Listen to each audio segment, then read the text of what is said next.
اعوذ باللہ من الشیطان الرجیم، بسم اللہ الرحمن الرحیم۔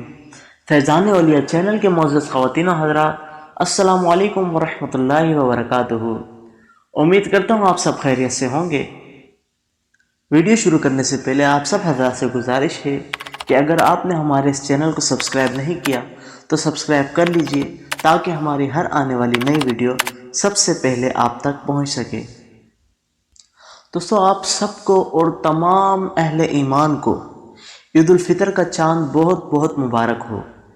رحمتوں، برکتوں، عظمتوں اور مغفرتوں کا مہینہ گزر گیا۔ رمضان المبارک کی جب پہلی رات آئی تو اللہ تبارک و تعالیٰ نے پکارا، اے خیر کے طالب آگے بڑھ، اے شر کے شائق رک جا۔ آپ صلی اللہ علیہ وسلم نے فرمایا، تمہارے پاس رمضان آیا ہے، مبارک مہینہ۔ رسول اللہ صلی اللہ علیہ وسلم نے فرمایا، تمہارے پاس رمضان برکت لے کر آیا ہے۔ اللہ تبارک و تعالیٰ اس مہینے میں تمہیں اپنی رحمتوں سے ڈھانپ لیتا ہے۔ وہ اپنی رحمت نازل کرتا ہے اور گناہوں کو مٹا دیتا ہے، دعاؤں کو قبول کرتا ہے۔ وہ تمہاری رغبت، چاہت اور جوش و خروش کو دیکھ کر فرشتوں پر فخر کرتا ہے۔ اس لیے تم اللہ کو اپنی طرف سے بھلائی دکھاؤ۔ جو اس مہینے میں اللہ کی رحمت سے محروم ہو گیا وہ انتہائی بدبخت انسان ہے۔ روزہ جس نے ایمان و احتساب سے رکھا وہی کامیاب ہوا، اور جو اہل ایمان رمضان المبارک کے تمام روزے رکھتے ہیں اور دیگر عبادات میں مشغول رہتے ہیں وہی عید کا دن پاتے ہیں اور وہی مبارک اور خوشی کے بھی حقدار ہیں۔ دوستو، یہ عید سعید کی خوشیاں ان لوگوں کو زیب نہیں دیتی جنہوں نے رمضان المبارک کے احترام کو پامال کیا ہو، خواہش نفس کے غلام بنے رہے ہوں، جھوٹ، غیبت، چغلی میں کوئی کمی نہ آئی ہو اور اپنے اللہ کو راضی کرنے کے لیے چند آنسو نہ بہا سکے ہوں۔ حقیقت میں ایسے لوگوں کے لیے یہ دن پیغام خوشی و مسرت نہیں بلکہ ان کے لیے یہ تازیانہ عبرت ہے۔ کسی شاعر نے ایسے ہی لوگوں کے بارے میں لکھا ہے کہ بے تکلف دن میں جو کھاتے تھے ان کی عید کیا، چاہے سگریٹ نوشی فرماتے تھے ان کی عید کیا۔ بغض و کینہ لے کے دل میں جب ملے تو عید کیا، عید کے دن بھی نہ دل سے مل سکے تو عید کیا۔ جن کے دل میں احترام ماہ رمضان ہی نہ تھا، ایسے روزہ خور انسانوں کی طالب عید کیا۔ روزے دار مومنوں کے لیے آپ صلی اللہ علیہ وسلم کا فرمان عالی شان ہے کہ جب عید کی صبح نمودار ہوتی ہے تو اللہ تبارک و تعالیٰ اپنے فرشتوں کو ہر شہر اور ہر بستی کی طرف روانہ کر دیتا ہے۔ فرشتے زمین پر اتر کر ہر گلی اور ہر رستے کے موڑ پر کھڑے ہو جاتے ہیں اور پکارتے ہیں۔ ان کی پکار ساری مخلوق سنتی ہے سوائے انسانوں اور جنوں کے۔ وہ پکارتے ہیں کہ اے محمد کی امت کے لوگو، نکلو اپنے گھروں سے اور چلو اپنے پروردگار کی طرف۔ تمہارا رب بہت ہی زیادہ دینے والا اور بڑے سے بڑے قصور معاف کرنے والا ہے۔ پھر جب اہل ایمان عید کی نماز کے لیے اکٹھے ہوتے ہیں تو اللہ تبارک و تعالیٰ فرشتوں سے مخاطب ہو کر سوال کرتا ہے، اس مزدور کا صلہ کیا ہے جس نے اپنے رب کا کام پورا کیا؟ فرشتے کہتے ہیں کہ اے ہمارے محبوب، اس مزدور کا صلہ یہ ہے کہ اسے بھرپور مزدوری دی جائے۔ اللہ تبارک و تعالیٰ ارشاد فرماتا ہے، تم سب گواہ ہو جاؤ، میں نے اپنے بندوں کو جو رمضان بھر روزے رکھتے رہے اور راتوں کو قیام کرتے رہے اس کے صلے میں اپنی خوشنودی سے نواز دیا اور ان کی مغفرت فرما دی۔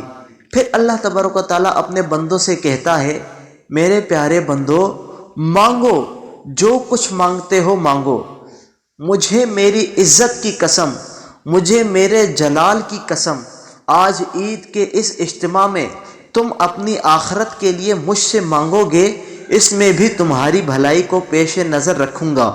جب تک تم میری طرف رجوع کرتے رہو گے میں تمہاری خطاؤں پر پردہ ڈالتا رہوں گا۔ مجھے میری عزت و جلال کی قسم، میں تمہیں مجرموں کے ساتھ ہرگز ذلیل و رسوا نہ کروں گا۔ جاؤ تم اپنے گھروں کو بخشے بخشائے لوٹ جاؤ، تم مجھے راضی کرنے میں لگے رہے ہو، میں تم سے راضی ہو گیا۔ فرشتے اس بشارت پر خوشی سے جھوم اٹھتے ہیں اور اللہ تبارک و تعالیٰ کی اس بخشش پر خوشیاں مناتے ہیں جو وہ اپنے بندوں پر فرماتا ہے۔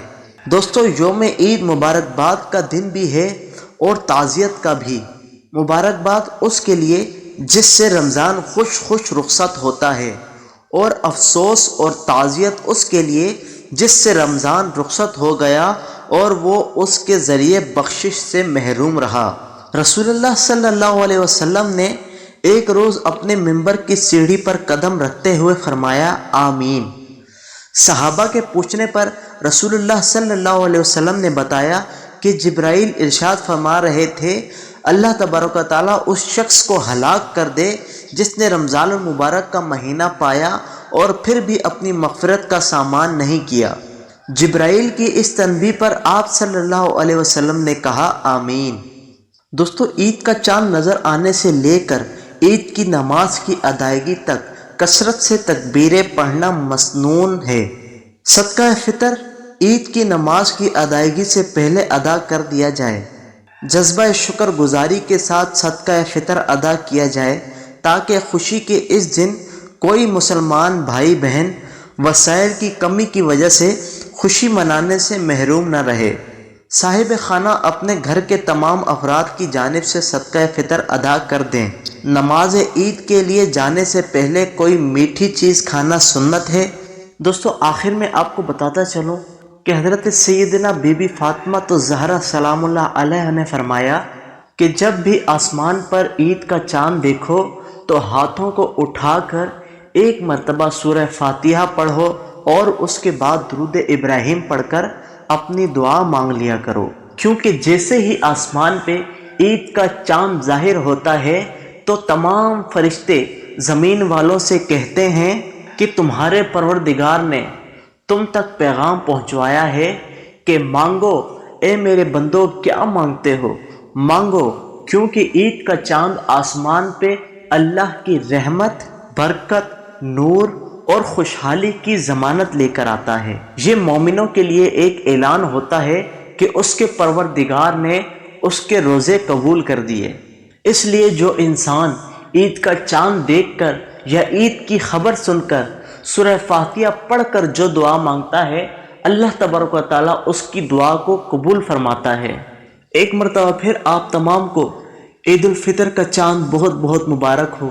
امید ہے آپ کو ویڈیو اچھی لگی ہوگی۔ اگر ویڈیو اچھی لگی ہے تو اسے شیئر کیجیے اور کمنٹ میں اپنی رائے کا اظہار کیجیے۔ انشاءاللہ نیکسٹ ویڈیو میں آپ سے ملاقات ہوگی۔ جب تک کے لیے اپنے دوست حمزہ الوی کو اجازت دیجیے۔ السلام علیکم ورحمۃ اللہ وبرکاتہ۔